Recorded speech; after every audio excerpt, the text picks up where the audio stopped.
Jerry, here's something that might surprise you. A single novel published in 1852 sold 300,000 copies in its first year and helped spark the Civil War. Uncle Tom's Cabin wasn't just a book, it was a cultural earthquake that changed American history. JW. That's fascinating when you consider the literacy rates and population of that time. The impact must have been massive in context. Well, Jerry, what's interesting is how Harriet Beecher Stowe crafted this narrative to hit people right in their moral core.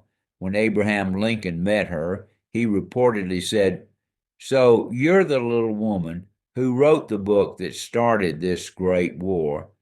JW, the way she used individual stories to illuminate the larger horrors of slavery was brilliant. Like that scene where Eliza crosses the frozen Ohio River, jumping from ice floe to save her child from being sold. You know what's wild about that scene? It was based on a true story Stowe had heard. She wove real accounts throughout the novel, which gave it this devastating authenticity that readers couldn't ignore. Hmm, that makes me think about the central character, Uncle Tom. His portrayal is so different from how that term is used today, isn't it? Oh man, Jerry, exactly. In the original novel, Tom is a figure of extraordinary moral courage who chooses death over betraying other slaves. When Simon Legree demands that he reveal where the two escaped women are hiding, Tom accepts a fatal beating rather than give them up. JW. Speaking of Legree, he's written as this terrifying villain. But what makes him truly frightening is how realistic he was. Countless real life Legrees were wielding that kind of brutal power.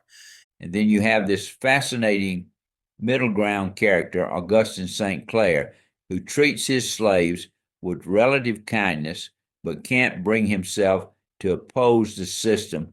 Through him, Stowe shows how even good people can be complicit in evil systems. The portrayal of his daughter Ava is equally powerful. This almost angelic figure whose death becomes this pivotal moment that affects everyone around her, regardless of race. Right, Jerry. And what's clever is how Stowe uses Christianity throughout the novel. She basically turns religious arguments that were used to justify slavery entirely on their head, asking how any Christian could reconcile their faith with owning another human being. That must have been particularly effective given how religious her 19th century audience was. She was speaking their language. That's a slam dunk, Jerry, and she didn't just make abstract theological arguments. She showed how slavery corrupted everything it touched: the enslaved people, the slave owners, their families, the entire society. It's like this moral poison spreading through the whole social body. The scenes of family separation are particularly gut wrenching. Those auction scenes where mothers are torn from their children, they're almost unbearable to read. That was deliberate targeting on Stowe's part. She specifically wanted Northern white women to imagine themselves in that position, and it worked. The book was translated into dozens of languages and sparked international outrage about American slavery. So, what do you think made this particular book so much more effective than other anti slavery writings of the time? Well, I think it was Stowe's masterful combination of storytelling techniques. She would shift from straightforward narrative to direct addresses to the reader, asking them to imagine themselves in the characters' positions. She made it impossible for readers to maintain emotional distance. The way she balanced different approaches to resistance is fascinating too. You have Uncle Tom's moral resistance through faith versus George Harris's more radical direct action. That's such an important point because it shows how even in the 1850s there were debates about the most effective ways to fight systemic oppression. Should one use moral persuasion or direct action? It's a question that would echo through the civil rights movement and continues today. You know what's remarkable? How many of these themes still resonate.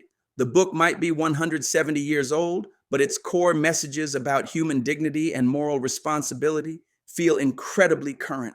Looking at it from our modern perspective, while some of the book's portrayals might feel dated, its fundamental message about the moral imperative to fight injustice remains powerful.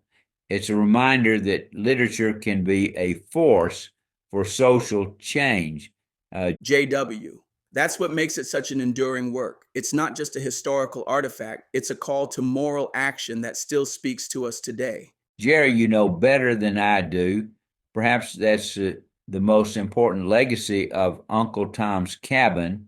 It shows us how storytelling can shake people out of their moral complacency and inspire them to take action against injustice.